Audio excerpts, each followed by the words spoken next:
qui se présentent toujours comme des gens responsables, mais ils foutent rien. Le jour où enfin ils prendront des mesures pour arrêter la destruction de la biodiversité, pour arrêter le changement climatique, il faudra bien qu'ils appliquent une politique industrielle, parce qu'on ne pourra plus laisser faire les usines, les entreprises, tout et n'importe quoi, n'importe comment. Eh bien, cet outil-là, il aura disparu, si ce traité devient une réalité. En plus, libéraliser l'investissement. Mais quelles vont être les conséquences sur les législations et les réglementations nationales ou locales en matière de temps de travail, de durée de travail, de salaire différé, de conditions de travail, de sécurité et d'hygiène, de respect de l'environnement et d'utilisation des bénéfices nets. L'article 23 sur les investissements n'est pas terminé. Et attendez, je vais vous raconter une petite histoire, parce que quand même, je sais bien qu'en Belgique, on suit très fort la politique française. Vous vous souvenez peut-être qu'en 1997-98, il y avait une grosse discussion en France. Il y avait un député vert, un député écolo, comme on dit en Belgique, Monsieur Yves Cochet, qui avait posé une question au ministre des Finances de l'époque. C'était le gouvernement de la gauche plurielle, Monsieur Jospin, Premier ministre, et le ministre de l'économie et des Finances s'appelait Strauss-Kahn. Vous voyez ce que je veux dire.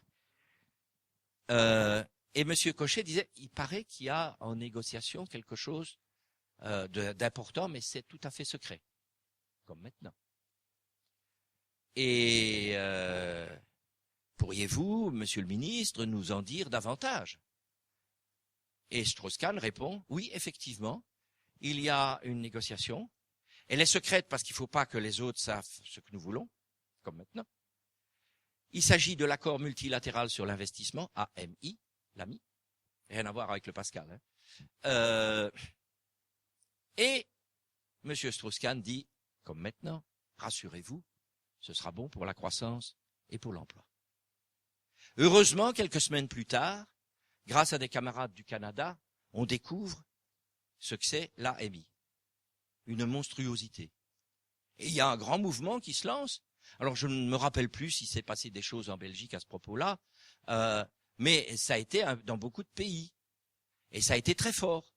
Ça a été à ce point fort en France, en tout cas, qu'à un moment, les parlementaires de la majorité ont été dire à M. Jospin, ça, si ça vient devant le Parlement, devant l'Assemblée nationale, on ne pourra pas le voter. Et M. Jospin a été obligé de retirer la France de la négociation, ce qui a mis fin à la négociation. Et donc, l'AMI était mort. Fini. Ça, c'est 1998. Seulement, quand on observe le monde des affaires et de la finance, on peut se poser une question. Est-ce qu'ils ont lu si souvent la Bible pour être à ce point, à un niveau de telle maîtrise de la technique de la résurrection? Parce que l'AMI, il est là. Hein. Il est là, le v'là. C'est ça, l'AMI. Il est ressuscité. C'est quoi? Alors, c'est plus compliqué que ce que les journalistes en disent. Parce que les journalistes parlent toujours, et ils utilisent, parce que c'est très à la mode, hein, d'utiliser des sigles en anglais. Comme ça, on ne comprend pas. Alors, on utilise des sigles qui font état d'un conflit entre investisseurs et États. Mais c'est beaucoup plus que ça, puisque déjà le texte dit que ça concerne aussi les pouvoirs subordonnés. Quand il y a un conflit entre un investisseur et un pouvoir public, mais plus loin, on va nous dire que quand il y a un conflit entre une firme privée et qu'est en cause une norme sociale ou une norme environnementale, ce sera la même chose. Et plus loin, on a l'article 45 qui nous dit qu'on applique ce mécanisme de règlement des différends à tout. C'est quoi ce mécanisme de règlement des différends? En France, c'est facile à expliquer. Parce qu'il y a eu, vous en avez entendu parler, le groupe d'arbitrage pour M. Tapie. Hein? Quand M. Tapie a estimé qu'il avait été lésé, Madame Lagarde, à l'époque ministre de l'économie et des finances, au lieu d'aller devant les tribunaux, elle a décidé de créer un groupe d'arbitrage privé. C'est ça, le mécanisme de règlement des différends. Alors certains parlent de tribunal arbitral. Moi, j'aime pas du tout. J'aime pas du tout parce que un tribunal, c'est autre chose, et je vais vous l'expliquer comme ceci. Et je vous dis tout de suite qu'on a un modèle, nous savons de quoi nous parlons, parce qu'on pourrait dire, vous interprétez. Ben non. Il y a un accord qui a 20 ans d'âge, donc ça c'est un exemple vivant, grandeur nature, qui est le modèle exact de mandat européen de négociation. C'est l'accord entre le Canada, les États-Unis et le Mexique, qui s'appelle Accord de libre-échange d'Amérique du Nord, ALENA. Eh bien, l'ALENA, il y a un mécanisme de règlement des différends qui fonctionne. Mais un tribunal, puisqu'il y en a qui parlent de tribunal, un tribunal, c'est une institution permanente. Un groupe d'arbitrage, il est créé au cas par cas selon les opportunités. Un tribunal, vous le savez aussi bien que moi, c'est composé de magistrats qui ont été formés pour ça. Et ce sont de longues études et qui sont encadrés par des lois. Un groupe d'arbitrage est composé de personnes privées. Oh, c'est souvent des avocats d'affaires à 5 000 € de l'heure. Et c'est parfois même des avocats d'affaires des deux côtés qui appartiennent au même cabinet. Vous imaginez les conflits d'intérêts. Un tribunal, ben, il administre la justice en public. Un groupe d'arbitrage se réunit à huis clos. Un tribunal, ben, quand il rend son jugement, on peut aller en appel. Et même si on est devant la cour d'appel, s'il échait, on peut aller devant la cour de cassation. Un groupe d'arbitrage, quand il a pris sa décision, elle est immédiatement exécutoire. Et ça, c'est la différence avec l'affaire Tapie. Il n'y a pas d'appel possible. Donc, on est devant quelque chose qui est de l'ordre d'un changement, d'un véritable changement de société.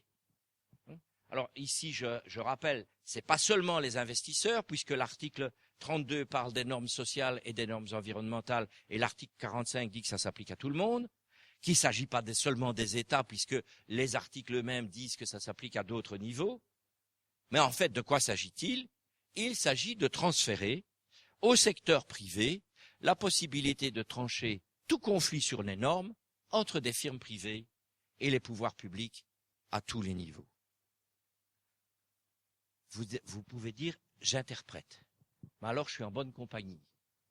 Parce qu'il s'est trouvé un membre du gouvernement de Mme Merkel, maintenant, enfin, il y a quelques semaines, qui, devant le Bundestag, devant le Parlement allemand, a posé la question, mais pourquoi donc les firmes privées ne feraient-elles plus confiance aux tribunaux nationaux? C'est donc bien de cela dont il s'agit. Est-ce qu'il ne vous semble pas qu'on est en train de voir se réaliser le rêve de Rockefeller? Parce que c'est quoi le boulot d'un gouvernement et d'un parlement, des institutions que nous avons? C'est en grande partie établir des normes et puis faire de la gestion. Mais établir les normes, si on transfère ça à des structures privées d'arbitrage, ça échappera au gouvernement. Et on va se retrouver dans une situation où ce sont les firmes privées qui décideront des normes qu'elles acceptent ou qu'elles n'acceptent plus. Vous voyez qu'on est là devant un changement révolutionnaire, mais pas dans le bon sens du mot. Quatrième objectif, supprimer les droits de douane. Là, je vous le disais tout à l'heure, on est dans l'exercice classique d'un accord de libre-échange vieille manière. Et les journalistes plutôt, le lendemain du 14 juin, quand ils étaient bien obligés d'en parler un tout petit peu, que le Conseil des ministres avait décidé qu'il allait avoir une négociation avec les États-Unis, ils ont dit à ce propos-là, oh ben ça, c'est pas grave, il n'y en a plus. Il n'y a plus de droits de douane. C'est vrai, il n'y en a plus beaucoup de droits de douane entre les États-Unis et l'Union européenne, sauf dans un domaine, l'agriculture. Et là, il y en a encore de très importants. Mais si on abolit les droits de douane sur les produits agricoles américains quand ils entrent en Europe, ça va avoir des conséquences considérables. Considérables parce que, rappelez-vous qu'il est dit qu'on va appliquer les règles et les obligations de l'OMC. Alors tout à l'heure, je vous parlais du traitement national, je vous parle maintenant du traitement de la nation la plus favorisée, qui est un des deux grands principes, une des deux grandes obligations de l'OMC. C'est quoi? Si vous accordez 0% de droits de douane à un produit venant d'un pays, vous devez accorder 0% de douane sur ce produit venant de tous les pays du monde. Vous imaginez? On accorde 0% de droits de douane sur les produits agricoles américains, on doit accorder 0% de droits de douane sur tous les produits agricoles de tous les pays du monde. Oui, vous allez me dire, mais il y aura réciprocité. Réciprocité avec les États-Unis, avec lesquels on a un accord. On aura peut-être un accord. Et encore, sur la réciprocité, permettez-moi d'en reparler dans 5 minutes. Mais pas avec les autres pays. On va être de ce fait la zone commerciale du monde la plus ouverte, le marché le plus ouvert au monde. Non seulement on aura des tsunamis de soja et de blé génétiquement modifiés américains, mais on aura tout ce qui nous viendra d'Argentine, de Chine ou d'ailleurs. Comment notre agriculture va-t-elle résister? Alors moi, je ne suis pas un spécialiste de l'économie agricole, mais j'ai un ami qui est un expert de haut niveau, un vrai celui-là. Il est professeur à la fac de Toulouse. Nous sommes collègues au conseil scientifique d'Attaque et il est le conseiller de la Confédération paysanne. Et il a fait une étude, il s'appelle Jacques Berthelot, il a fait une étude sur l'impact de la suppression de droits de douane sur chaque produit alimentaire, chaque produit agricole. Parce que vous savez que les tarifs, les droits ne sont pas les mêmes, hein. Ils varient d'un produit à l'autre. Et il est arrivé à cette conclusion-là. C'est-à-dire que pour rester compétitif, puisque c'est la seule chose qui existe encore aujourd'hui dans ce monde, on ne peut plus se protéger, donc il faut être compétitif ou se faire écraser. Pour rester compétitif, l'agriculture européenne devra s'industrialiser davantage. Ça veut dire quoi? S'industrialiser davantage, c'est la disparition des petites et des moyennes exploitations. Ça veut dire la disparition de centaines de milliers, sinon de millions d'emplois dans l'agriculture. S'industrialiser davantage, ça veut dire une agriculture encore plus intensive, donc avec encore plus d'intrants, encore plus d'engrais, encore plus de pesticides, et toutes les nocivités pour nous, consommateurs. Et pour tous ceux qui y tiennent, moi je suis de ceux-là, comment avoir encore des circuits courts entre petits producteurs qui n'existeront plus et consommateurs? C'est ça la conséquence de la suppression des droits de douane sur les produits agricoles américains à l'entrée dans l'Union européenne. On arrive à la fin. Le 5e point, rendre inutile toute idée d'amender. Je voudrais partager avec vous une réflexion que j'ai faite dans un écrit qui est sur mon blog, où j'ai écrit le titre GMT TAFTA, pas amendable. Nous avons petit à petit évolué dans notre conception de la démocratie. Nous sommes, dans la majorité des cas, très désireux d'une démocratie de consensus, alors que la vraie démocratie, c'est le dissensus, c'est le débat, c'est la confrontation des idées et des projets. Mais ça, nous n'aimons plus. Nous préférons un consensus, une sorte d'acquiescement général, de telle sorte que on ne s'oppose plus. On cherche le compromis. On amende. En oubliant que quand on amende, ça veut dire que on accepte 90% pour obtenir 10%. Et donc, on a accepté 90%. Alors, surgit ceci. L'article 43, qui nous prend au piège. Qui prend au piège tous ceux qui disent, et il y en a, dans les partis politiques, dans les organisations qui disent, ça, il faut l'amender. Il faut qu'on négocie pour l'améliorer. C'est un formidable piège. C'est un formidable piège, pourquoi? Parce que l'article 43 dit que l'on va créer une structure institutionnelle.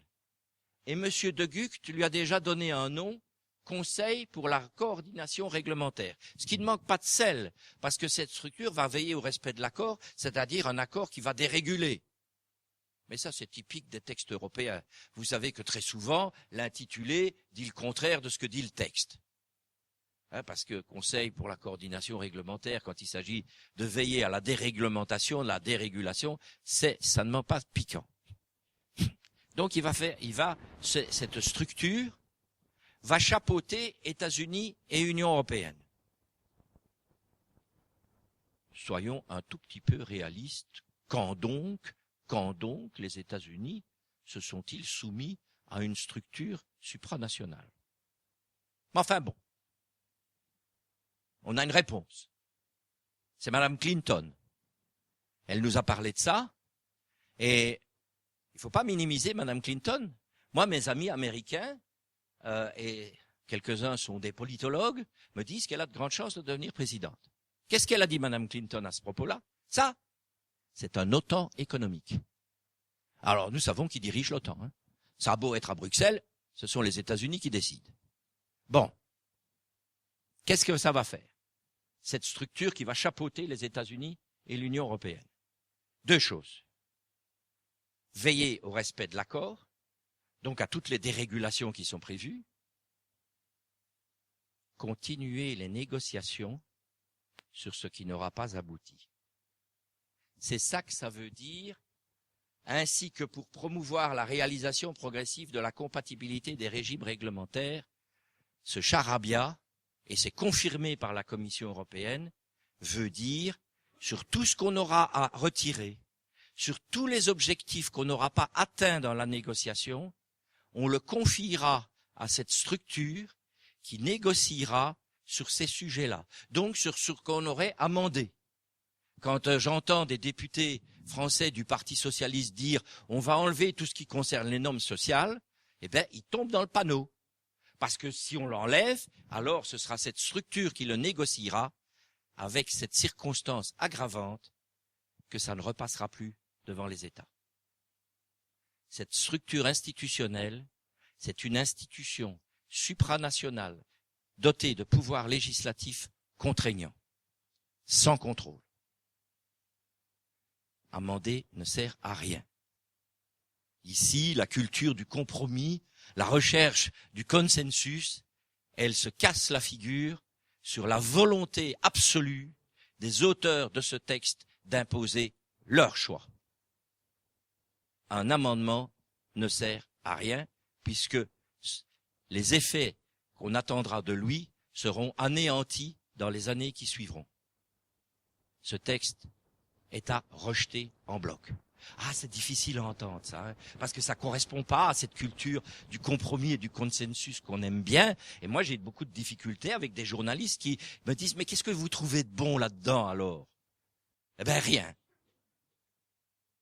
Rien dans les conditions où c'est précisé.